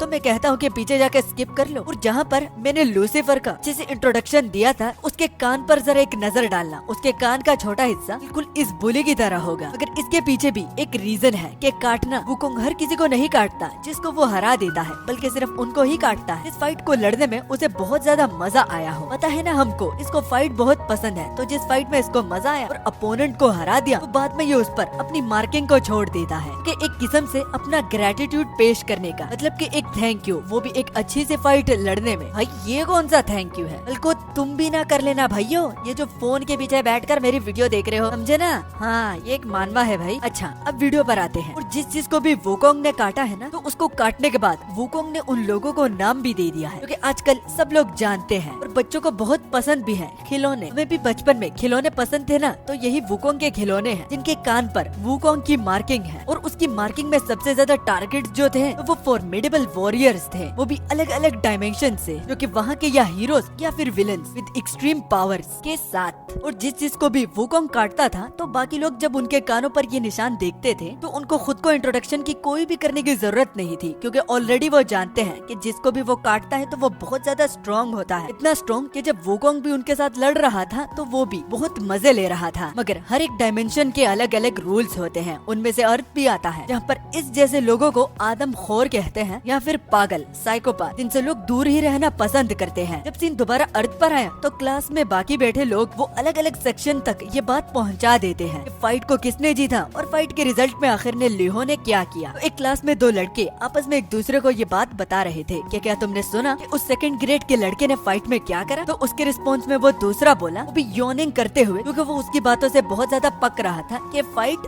वो कौन सी बड़ी डील है, हाँ अगर होगी तो छोटी मोटी फाइट ही होगी। तो उसके रिस्पॉन्स में वो बंदा जो कि उसे समझा रहा था, अगर कोई छोटी मोटी फाइट होती तो ये स्कूल में इस तरह ना फैलती, क्योंकि मैं तुम्हें बताता हूँ, एक तो सेकंड ग्रेड के लड़के ने उस फाइट को जीत भी लिया था, लेकिन जीतने के बाद तुम्हें पता है कि उसने क्या करा। जब सामने वाले ने कहा कि क्या करा, वो उसे सारी बात बता देता है कि एक तो उसका मार मार के उस सेकंड ग्रेड के लड़के ने भरता बना दिया था। और जब फाइट में वो सेकंड ग्रेड का लड़का जीत गया तो उसने, जो कि उसे हर रोज तंग करता था, तो उसका कान काट लिया। जो कि सुन वो बंदा बहुत ज्यादा हैरान हो जाता है और वो बोलता है, व्हाट, तुम ये क्या बक रहे हो, क्या सच में? ये तो बड़ा ही पागल निकला, मुझे तो पता ही नहीं था कि स्कूल में इतना ज्यादा कमोशन हो रहा है। कमोशन होना भी चाहिए, भला कान को कौन काटता है फाइट के बाद। तो ये कहकर हमारा सीन एक बिल्ली पर जाता है जो कि छत पर धूप के लिए लेटी हुई थी। जो कि नॉर्मली सब लोगों को पता होगा जिनके पास पेट होता है कि बिल्लियों को धूप में बड़ा मजा आता है और वो दिन भर सो सकती है, आलसी कहीं की। क्योंकि तुम नोटिस कर रहे हो कि इस बिल्ली का कान नहीं है, लेकिन हाँ ये जरूर याद रखना, इस बिल्ली का इस तरह वो नहीं होता, मतलब कि कान का पीस काट देते हैं तो उसको न्यूट्रिट कहते हैं। और न्यूट्रिट का मैं बताऊं, क्योंकि बच्चे पैदा नहीं कर सकता। तो हाँ, उस बिल्ली के बाद नीचे जब सीन गया तो एक एम्बुलेंस आई हुई थी, स्ट्रेचर में उसी बुली को बिठाया गया था और उसको ले जाते वक्त वुकोंग देख रहा था, जो कि उसे बोलता है, अच्छा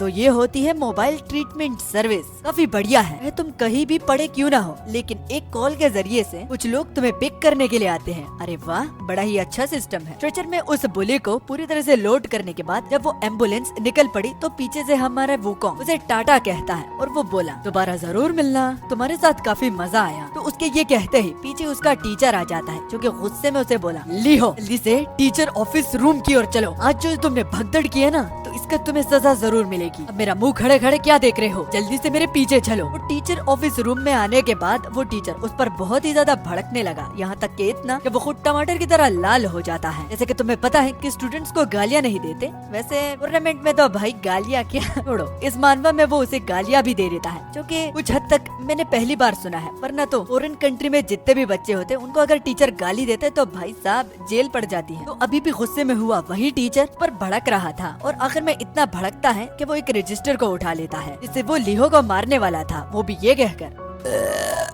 ओह गैस जमा हो गई यार मेरी, देखो कितनी मेहनत करते हैं ना यार। अच्छा तो दोबारा स्टोरी पर आते हैं। अगर तुम अपने क्लासमेट के साथ ऐसा कैसे कर सकते हो, तेरी तो वैसे मुझे इस टीचर पर गुस्सा भी आ रहा है। क्या ये थोड़ा सा बहन का, ओह ये नहीं बोलना था, क्या ये अंधा है क्या, इसे नजर नहीं आ रहा था जब वो लड़का लिहो को मारता था। अब देखो कितना शाना बन रहा है। अगर जैसे ही रजिस्टर लिहो को टच करने वाली थी उसके एक्सप्रेशन बहुत ही ज्यादा एक्साइटिंग होने लगते हैं, जैसे कि लिहो खुद चाहता है कि ये उसे मारे। भूल तो नहीं गए, क्योंकि यही उसका रूल है कि जब फाइट किसी को शुरू करनी हो तो ये खुद को उसे मारने देता है ताकि वो उसको एक फटका मार सके। इसलिए एक्साइटेड होकर वो उस रजिस्टर की ओर घूरते हुए देख रहा था और अपने दिल में यही बोलता रहा, हाँ, मार मुझे, मार मुझे, हाँ, दोबारा लड़ने को मिलेगा। तो उसके एक्सप्रेशन को देखकर कोई भी नॉर्मल इंसान बहुत ज्यादा डर जाएगा, क्योंकि उसे घबराहट से ज्यादा बहुत ज्यादा एक्साइटमेंट उसके चेहरे पर नजर आएगी, मतलब कि वुकोंग के चेहरे पर, सॉरी लिहो के चेहरे पर। इसलिए तो ये देखकर कि ये तो घबराहट से ज्यादा एक्साइटेड हो रहा है, वो भी ये देखकर कि मैं उसे मार रहा हूँ, वो टीचर रजिस्टर को हवा में ही रोककर अपना माइंड बदल देते हैं और वो उसे मारते नहीं।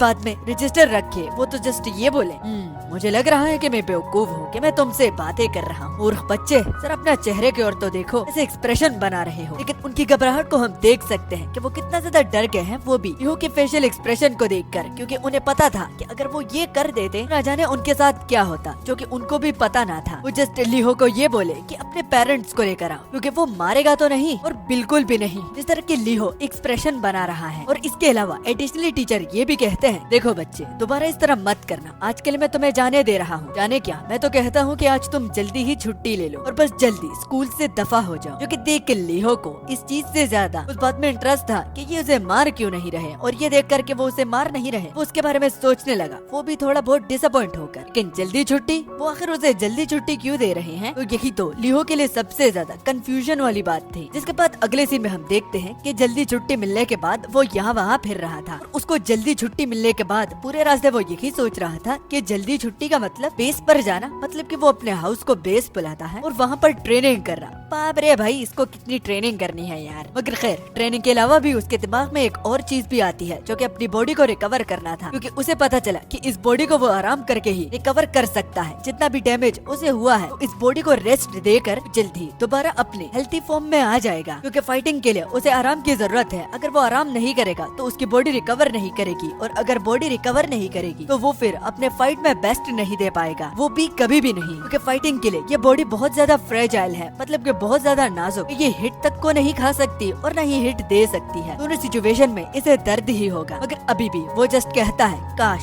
कि अगर मैं अपने माना को यूज कर पाता ना, तो मैं इस बॉडी को रिकवर कर लेता। तो चलो, अपने माना के बारे में तो बहुत सुना होगा ना, लाइक माना ये माना वो, किसी चीज में उसे चाकरा भी बोलते हैं, तो उसके बारे में थोड़ा सा जानते हैं। माना इंसानियत की सोच जहाँ पर खत्म होती है, तो माना वहाँ पर ही पाया जाता है। संत शब्दों में इंसानों के लिए ये चीज एग्जिस्ट ही नहीं करती, वो इसे जस्ट फैंटेसी समझते हैं। कुछ जगहों पर इसे चाकरा और की भी बुलाया जाता है, जो कि इंसानी सोच से काफी दूर लोग इस्तेमाल करते हैं। मगर अमंग गॉड्स यानी कि गॉड्स के बीच में इस चीज को माना ही बुलाया जाता है। ऐसी लाइफ फोर्स होती है जो कि यहाँ वहाँ आसपास तुम्हें देखने को मिल जाएगी, और इस माना की वजह से कुछ ह्यूमंस तो दूसरी दुनिया में हंटर्स तक बन जाते हैं, जिनसे उनको बहुत सारी पावर्स मिलती हैं। कुछ वर्ल्ड्स में इस माना की मदद से लोग विजर्ड तक बन जाते हैं। बाद में विजर्ड किंग, जो जितने माना को स्टोर कर सकता है, तो उसकी पावर उतना ही ज्यादा होती है, वो उतना ही खतरनाक और पावरफुल होता है। अगर अर्थ पर माना एग्जिस्ट नहीं करता, तो मैजिक, उससे होने वाली जितनी भी स्किल्स होती हैं, तो वो माना से होती हैं, और अगर माना ही नहीं तो यहाँ पर सारी चीजें फजूल हैं। कहते कहते वो अपने बेस पर भी आ जाता है, और बेस में वो दोबारा से माना को एक्टिव करने की कोशिश करता है, मगर माना आते ही फुस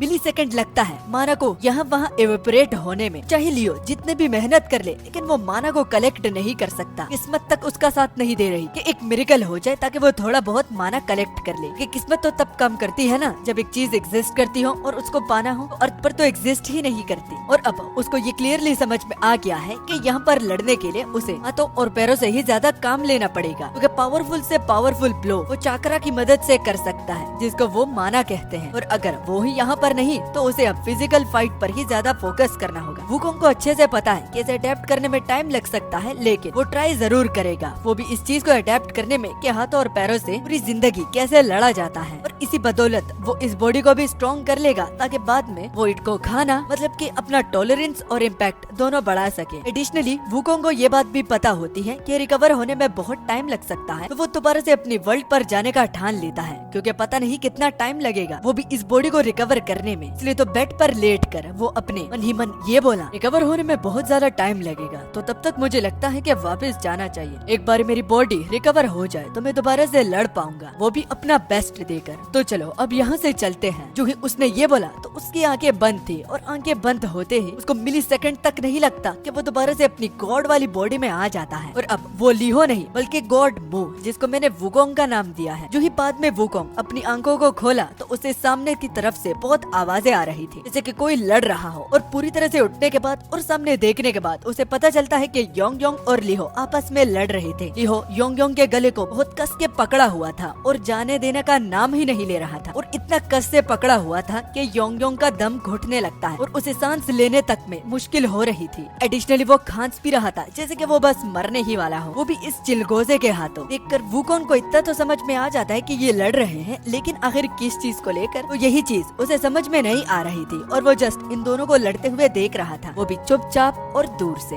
और उन दोनों के बीच भगदड़ खत्म होने के बाद लिहो आता है। लिहो यानी कि उसकी सोल के थकती नहीं, क्योंकि उसकी फिजिकल बॉडी अर्थ पर ही है और वो मर चुका है। रिजल्ट में योंग योंग ही होता है जिसके पसीने छूट रहे होते हैं। तो लिहो वुकोंग के पास आकर बोला, देखो सुनो, मुझे वो पीछे ड्रैगन चाहिए, वो बड़ी छिपकली, वो मुझे चाहिए। और अगर मैं गलत नहीं सोच रहा तो तुमने शायद इसको यहीं पर इसलिए बुलाया है ताकि वो मुझे एक दूसरी दुनिया में भेज सके ना। I am am not wrong तो मुझे जरूर क्लियर कर देना। और अगर जैसे मैं सोच रहा हूँ तुम वैसा ही करने वाले हो तो मेरी तुमसे एक और रिक्वेस्ट है कि मैं चाहता हूँ कि वो पीछे जो ड्रैगन है तुम्हारा है या फिर किसी का भी है तो उसे मेरे हवाले कर दो। वैसे भी मैं दूसरे वर्ल्ड में जा रहा हूँ तो वो मेरी बहुत मदद कर सकता है क्योंकि वहाँ का मुझे हीरो जो बनना है। ये कहते हुए लिहो के विचार कुछ अच्छे नहीं होते और वो अपने मन ही मन बोला जो कि हमें सिर्फ ही सुनाई दिया। इस ड्रैगन के मिलने के बाद मुझे तो लगता है कि मैं उसका हीरो, दूसरी दुनिया का हीरो बहुत जल्द ही बन जाऊंगा। मेरा तो हैराम ही होगा भाई, बड़ा मजा आने वाला है। बस एक बार ये ड्रैगन मेरे हवाले कर दो। और वो ही करके हंस भी रहा था जिसको सिर्फ हम नहीं बल्कि वुकोंग भी सुन लेता है। और उसे सुनने के बाद वो बोला इतना अजीब बंदा है और वो अपनी पावर का यूज करके जो कि अपने छोटे हाथ को पीछे उसका एक दूसरा रेप्लिका बना के जो कि बहुत बड़ा था तो उससे लिहो को जगड़ लेता है और उसे भागने का मौका तक वो नहीं देता और उसमें जगड़ लेता है। उसे इतना स्क्वीज करता है कि लिहो बहुत ज्यादा घबरा जाता है। ये तो वो एक सोल, लेकिन वुकोंग के लिए उसे पकड़ना और जगड़ना ये बिल्कुल ऐसा है जैसे कि एक इंसान को पकड़ा और इसे जगड़ डाला। घबराहट में लिहो बोला ए भाई क्या कर रहे हो, मुझे छोड़ो, ये तुम मेरे साथ अब क्या करने वाले हो। लिहो यही बकते ही जा रहा था लेकिन जहाँ तक वुकोंग की बात थी तो अपने बड़े हाथ की मदद से वो उसे अपनी ओर खींचता ही जा रहा था और अपने साथ कहीं ले जा रहा था। और ले जाते वो लिहो के सवाल का जवाब भी देता है जैसे कि तुमने बोला तुम्हें मैं एक अनदर वर्ल्ड में भेज रहा हूँ, वही दुनिया इसका तुम इतना शौक रखते हो कि तुमने अर्थ पर सुसाइड कर लिया था। ये कहकर हमारा वुकोंग बड़े ही ज्यादा स्मर्क भी कर रहा था जैसे कि ये सब कुछ कर पाना उसके लिए इजी है लेकिन वो भेजेगा कहाँ उसे। ये जानने के लिए हम सेकंड इन रैंक लूसीफर के डोमेन में आते हैं जो कि एक मेंशन में था और उस मेंशन पर बहुत ही बड़ी सोर्ड लगी हुई थी। और अगर वहाँ की वेदर की बात की जाए तो लाल ही लाल सब कुछ नजर आ रहा था। और कुछ पलों के बाद हम वहाँ पर वुकोंग को देखते हैं जो कि वहाँ पर आ पहुँचा। उसके पहुँचते ही लूसीफर को पता चल जाता है कि यहाँ पर उसका मेहमान कौन है। लूसीफर हालांकि अपना काम कर रहा था लेकिन जब भी उसके डोमेन में कोई आता है तो उसको एकदम से पता चल जाता है और उसके आने के बाद वो भी बिना उसकी परमिशन लेते हुए उसे जरा भी अच्छा नहीं लगता। बिन बुलाए मेहमान लूसीफर को पसंद नहीं, लेकिन है तो वो वुकोंग तो वो इस बात का कुछ कर भी नहीं सकता। तो ऐसे चल रहा था जैसे कि वो इस डोमेन को ऑन करता है यानी कि ये उसी का ही हो, हालांकि ये तो लूसीफर का था। योंग के कुछ कहने से पहले ही हमारा लूसीफर उसे बोलता है नहीं मैं नहीं करने वाला। जो कि सुन योंग कंफ्यूजन में बोला लूसीफर मैंने तो कुछ बोला भी नहीं है, क्या तुम मेरी बात को जरा पूरा सुनोगे। ये कैसा रिजेक्शन था, सुनने से पहले ही खत्म, प्लीज मेरी बात सुन लो। मगर वुकोंग बोला हाँ तो हाँ। वो ज्यादा योंग को कहने से मना करता है क्योंकि जब वो चाहे वो कुछ भी करवा सकता है। वुकोंग पीछे लिहो की ओर इशारा करते हुए कि ये जो बंदा तुम देख रहे हो मैं इसको तुम्हारी वर्ल्ड में भेजना चाहता हूँ जिसके तुम ऑनर हो, इसलिए जल्दी से गेट खोलो, मैं उसे वहाँ पर भेजना चाहता हूँ, वो भी जल्द से जल्द, क्योंकि ये चिलकोट ये नाक में मेरे दम कर दिया है। इसको सुन लूसीफर बड़ी ही घिनौनी नजरों से उसे देखकर बोला हाँ तुम्हारी बात को तो मैं समझ गया लेकिन तुम होते कौन हो इस चीज को डिसाइड करने वाले, तुम्हें पता नहीं कि ये मेरा डोमेन है। वुकोंग बोला कि हाँ तुमने ठीक बोला लेकिन मैं स्ट्रॉन्ग हूँ, यही शायद तुम्हारे जवाब के लिए काफी ही होगा। और अगर तुम्हें मेरे डिसीजन से कोई प्रॉब्लम है तो मैं तुम्हें चैलेंज देता हूँ कि आकर तुम मुझे रोक लो। अगर तुम्हें मुझसे कोई प्रॉब्लम है जो कि तुम करोगे भी नहीं क्योंकि तुम मेरे लेवल के जो नहीं हो, अगर फिर भी करना है तो वुकोंग अपनी जीभ को निकालता हुआ जिससे सलाइवा भी निकल रहा था और एक अजीब सी स्मर्क देकर तुम्हें किसी वक्त भी तैयार हो तुमसे लड़ने के लिए मेरे खिलौने। सुनकर लूसीफर को बहुत ज्यादा गुस्सा आया कि इसने उसे खिलौना बोला, हालांकि वो एक गॉड है। लूसीफर इतना गुस्सा था लेकिन वो कुछ भी नहीं कह पा रहा था उसके मुंह के सामने। बस वो जस्ट अपने मन ही मन बोला बेवकूफ बंदर, ताकत के अलावा इसके पास और कुछ है ही नहीं, जैसे कि इसमें दिमाग ही नहीं हो। बस अपने मसल्स की खुजली को देखकर इसे बस लड़ना ही है। वो जवाब देने में बहुत ज्यादा टाइम लगाता है, मतलब कि लूसीफर की बात कर रहा हूँ। तो वुकोंग बोला ठीक है अगर तुम्हें मदद नहीं करना तो मैं ये खुद कर लेता हूँ, इसलिए प्लीज टेक अ साइड, मैं इसको वहाँ पर भेजने वाला हूँ तुम्हारे वर्ल्ड में। लूसीफर को खक भी समझ में नहीं आई लेकिन वो बोला रुको तुम क्या करने वाले हो, तुम्हें पता नहीं कि दूसरे गॉड्स के डोमेन के साथ इंटरफेरेंस करना ये रूल के खिलाफ है, तुम ऐसा नहीं कर सकते, इस तरह तुम गॉड्स के रूल्स को तोड़ रहे हो, ये ठीक नहीं। मैं कहता हूँ रुक जाओ क्योंकि शायद आपको ये पता नहीं है कि दूसरे के गॉड्स के डोमेन के साथ छेड़खानी करना तो प्रोटेक्शन के लिए एक बैरियर बन जाता है जो कि वर्ल्ड को दूसरे गॉड के टच करने से रोकता है। हालांकि मैं जानता हूँ कि तुम कितने ज्यादा स्ट्रॉन्ग हो लेकिन तुम्हारे लिए भी ये बहुत ज्यादा मुश्किल है क्योंकि ये डिवाइन सेंचुरी का बैरियर है जिसको कोई भी नहीं तोड़ सकता। मगर जैसे ही लूसीफर ने अपनी बात खत्म की तो वो उस बैरियर को क्रैक कर देता है और विद इन मिलीसेकंड वो उसे तोड़ के रख देता है सिर्फ अपने एक टच और हाथ की मदद से। ये देखकर लूसीफर के पैरों तले जमीन खिसक गई और वो बस कंफ्यूज ही रह गया कि ये उसकी आंखों के सामने क्या हुआ। तो अब अपने काउंटर में वूकोंग बोला, हाँ बाकी गॉड्स के लिए ना है लेकिन मेरे लिए हाँ है। तुम इसलिए वीक हो क्योंकि तुम सब कुछ लॉजिकली सोचते हो। ना ना नहीं तो मेरी डिक्शनरी में लिखा ही नहीं हुआ, इसलिए तुम्हें तुम सब लोगों से ज्यादा स्ट्रॉन्ग हो। क्या तुमने कभी ट्राई किया है इस ना को हाँ में बदलते हुए? लेजी चिलगोजे, वो उसको एक निक नेम देता है जिसको सुन लूसीफर को तो गुस्सा आता है, लेकिन वो घबराते हुए कहने लगा, ये मुमकिन नहीं हो सकता क्योंकि इसी तरह ही तो दुनियाओं का कानून चलता है, कानून को कोई भी नहीं तोड़ सकता। मगर लूसीफर के सवाल को इग्नोर करते हुए वो पीछे लिहो को बोला, ओए सुनना। ये कहते हुए वो लिहो को छोड़ भी देता है जिस हाथ से उसे झगड़ा हुआ था। जैसे ही वो नीचे आया तो वो लिहो को बोला, अंदर जा, तुम्हें दूसरे वर्ल्ड में जाना है ना, तो यही उसका रास्ता है, अब तुम यहाँ से जा सकते हो। लिहो घबरा गया और वो बोलने लगा, एक्सक्यूज मी, मुझे समझ में नहीं आया किस वर्ल्ड की आप बात कर रहे हो और रास्ता कहाँ है? तो वो उसे दोबारा से समझाता है कि देखो तुमने ही तो बोला था ना कि दूसरे वर्ल्ड में जाना है और इसलिए तुमने अर्थ में सुसाइड कर लिया। उसी दौरान मेरे और तुम्हारे बीच में एक कॉन्ट्रैक्ट हुआ था क्योंकि मुझे एक ह्यूमन बॉडी की जरूरत थी और तुम्हें दूसरे वर्ल्ड में जाना था, तो मैं तुम्हारे कॉन्ट्रैक्ट का वो हिस्सा पूरा कर रहा हूँ। तो अब जबकि तुम्हारे लिए ये सब कुछ मैंने क्लियर कर दिया हो और अब तुम्हें अच्छे से समझ में आ गया हो, तो अब तुम्हें यहाँ से रास्ता खुद से ढूंढना होगा। अब ये सुनकर लिहो हाँ के बजाय बोला, अच्छा तो वो ड्रैगन क्या मुझे मिल सकता है? तो अभी तक लिहो उस ड्रैगन के पीछे यानी कि योंग योंग के पीछे था क्योंकि वो उसे चाहिए अपनी डोमिनेशन और एनम को बनाने में। तो रिस्पॉन्स पे वूकोंग बोला, देखो भाई, मैं स्क्रैच से सब कुछ शुरू करना है ना, तो तुम्हें अपना ड्रैगन भी ढूंढना होगा, वो मेरा पेट है, मैं जाकर अपना योंग योंग ढूंढना होगा, ना कि मेरा योंग योंग तुम्हें मिल सकता है और मैं कभी भी नहीं दूंगा, ज्यादा टाइम मत वेस्ट कर और जा। तो अभी भी लिहो बहस कर रहा था और बोला, जरा सुनिए ना प्लीज, मेरे प्लान को सुनिए, आप मुझे जरूर देंगे। मैं दरअसल उस दुनिया को डोमिनेट करना चाहता हूँ और मुझे आपके योंग योंग की जरूरत है, प्लीज वो मुझे दीजिए। लेकिन तब तक वो कुछ और बोल पाता तो वो उस बड़े हाथ से, मतलब कि हमारा वूकोंग अपने उस बड़े हाथ से पीछे से उसे एक फटका मारता है और एक ही फटके से वो वहाँ से उछलकर उस गेट में चला गया। यहाँ पर दूसरी वर्ल्ड उसका इंतजार कर रही है और उसे भेजने के बाद वूकोंग ये बोला, आजकल के बच्चे काम ही नहीं करते खुद के लिए। खैर सिर्फ बच्चे नहीं बल्कि गॉड्स तक अपने काम को नहीं करते। सब चीजों को इन लोगों ने इम्पॉसिबल बना रखा है। अच्छा तो अब बाय लूसीफर, मुझे यहाँ से जाना है। जिस काम के लिए मैं आया हूँ तो वो मैं कर चुका हूँ। मेक श्योर तुम उसका अच्छे से ख्याल रखना क्योंकि अर्थ पर उसके साथ बहुत ज्यादा अन्याय हुआ है। मैं नहीं चाहता कि इस वर्ल्ड में भी वो इस तरह ही करे, तो मेरे लिए उसका जरूर ख्याल रखना क्योंकि अब वो मेरे पास नहीं बल्कि तुम्हारे पास है। ये कहकर वो लूसीफर को वही का वही छोड़ जाता है। लूसीफर जो कि गुस्से से मुट्ठी बनाई हुई थी, तो वो उसे इतना जोर देता है कि वो वाइब्रेट करने लगती है और उसकी रगे भी बाहर आ जाती है। और तब हम लूसीफर के बारे में जानते हैं कि ओरिजिनली लूसीफर कौन है और यहाँ का लूसीफर आखिर कहाँ से आया है। तो लूसीफर दरअसल अपने ही डोमेन प्लेनेट इमूर से आया है। अपने डोमेन में इसको द डीमन किंग बुलाया जाता था, वो भी द फर्स्ट डीमन किंग जो कि सबसे ज्यादा स्ट्रॉन्ग था। वो इतना एरोगेंट कि उसने गॉड्स तक को ही चैलेंज कर दिया और बहुत सारे अननोन गॉड्स को भी मारने लगा, वो भी इतनी आसानी से कि जब वो एक बड़े से गॉड के साथ लड़ रहा था तो जस्ट अपनी एक सोर्ड की मदद से लूसीफर ने उस 4 हाथों वाले गॉड्स को एक ही फटके में हरा दिया। इसे द गॉड स्लेयर का भी उसके बाद टाइटल मिला और उस गॉड की इसने पोजीशन ले ली जिसको उसने मार डाला। मतलब कि आप सोच सकते हो। फॉर एग्जांपल मैं आपको समझाता हूँ, अगर लिहो इतना ज्यादा स्ट्रॉन्ग था लूसीफर की तरह, तो वो डोमेन को तोड़कर वूकोंग को चैलेंज करता और उसे मारकर उसकी जगह ले लेता। तो यही लूसीफर ने अपने गॉड के साथ किया है और अपने गॉड को मारकर उसने उसका थ्रोन ले लिया। वो गॉड्स अमंग गॉड्स कहलाने लगा क्योंकि उसकी ये अचीवमेंट तारीफ करने के काबिल ही है और गॉड की सेंचुरी उसे the absolute being among them भी बुलाने लगी। इनविंसिबल, सुप्रीम, लेजेंडरी और यूनिक,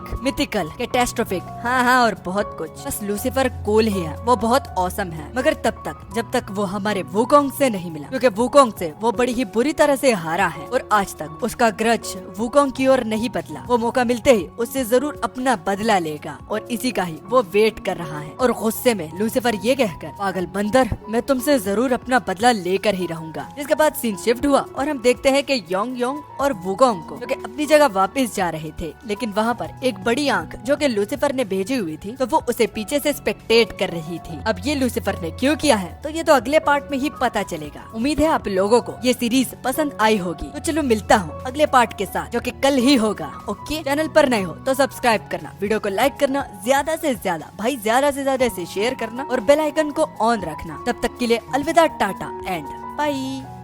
एक तो लाइक और शेयर ठोक दीजिए, महाकाल का दबा के लाइक और शेयर ठोक लीजिए, 5000 लौटे दिख जाना चाहिए।